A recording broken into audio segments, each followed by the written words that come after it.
ترقی ہے، تعلیم ہے، ان میں کوئی رکاوٹ نہیں، خواتین کام کریں کوئی رکاوٹ نہیں، کیا چیز نکالنی ہے؟ بے حیائی، بے حجابی، عریانی نکال دو، ستر و حجاب انفورسمنٹ، سیگریگیشن، عورتوں کے اسکول علیحدہ، مردوں کے علیحدہ، عورتوں کے کالج علیحدہ، مردوں کے علیحدہ، عورتوں کی یونیورسٹی علیحدہ، مردوں کی علیحدہ، عورتوں کے اسپتال علیحدہ، مردوں کے اسپتال علیحدہ۔ کسی درجے میں تو ہمارے ہاں ہے، اس کو آگے بڑھاؤ، یونیورسٹی بناؤ۔ اسی طریقے سے ہسپتال میں، مردوں کے ہسپتال میں عورتوں کو نرس رکھنا کیوں لازم ہے؟ کیا مرد نرسنگ نہیں کر سکتے؟ کیا فوج کی جو فارورڈ یونٹس ہوتے ہیں میڈیکل، کیا ان میں عورتیں جاتی ہیں نرسوں کی حیثیت سے؟ جہاں اصل ضرورت ہوتی ہے، کسی کا بازو اڑ گیا ہے، کسی کی ٹانگ اڑ گئی ہے، کسی کا پیٹ چاک ہو گیا ہے، آنکھیں باہر ہے، بڑی ٹینڈر نرسنگ کی ضرورت ہے، وہاں تو عورت نہیں جاتی، وہاں تو میل نرسنگ ہے۔ تو مردانہ اسپتالوں میں مردوں کو نرس رکھو، زنانہ اسپتالوں میں عورتوں کو نرس رکھو، عورتیں مریض ہوں، عورتیں ڈاکٹر ہوں، عورتیں جو ہے نرسنگ کریں، وہاں کی انتظامیہ بھی عورتوں کو دیجیے۔ پھر یہ ہے کہ ساری پرائمری ایجوکیشن عورتوں کو دے دیجیے۔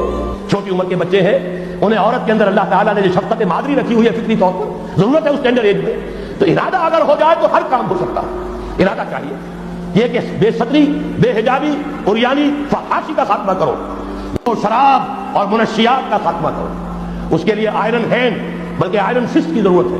یہ کر کے دکھایا، ایرانیوں نے کر کے دکھا دیا، ہم سے کہیں زیادہ گرے پڑے تھے، ہم سے کہیں زیادہ یہ خرابیاں ان کے معاشرے میں موجود تھی، کر کے دکھایا کہ نہیں کر کے دکھایا؟ یہ ہو رہا ہے۔ لہذا یہ کہ یہ کام کیا جائے، اور زنا اور قذف کے جو اصل اللہ تعالیٰ کی طرف سے، اللہ کے رسول کی طرف سے جو سزائیں ہیں اور حدود اور تعزیرات ہیں، ان کو نافذ کیا جائے۔ یہ تین چیزیں کر دیجیے، یہی معاشرہ ہوگا۔ کوئی یہ نہیں کہتا کہ صحراؤں میں جا کر آباد ہو، کوئی آپ سے یہ نہیں کہتا کہ جائیے دوبارہ اونٹوں پہ سفر شروع کیجیے۔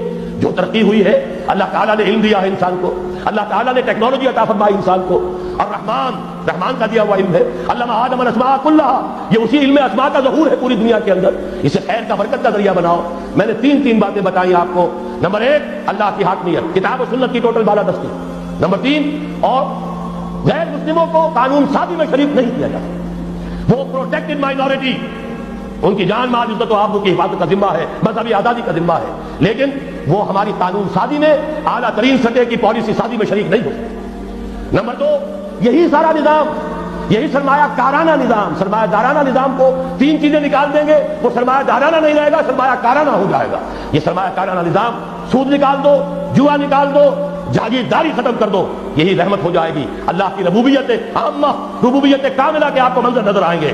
جاگیرداری کا خاتمہ کر دیجئے۔ اسی طریقے سے بے حجابی، فحاشی، عریانی۔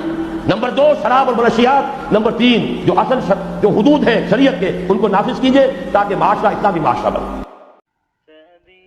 Come explore Islam.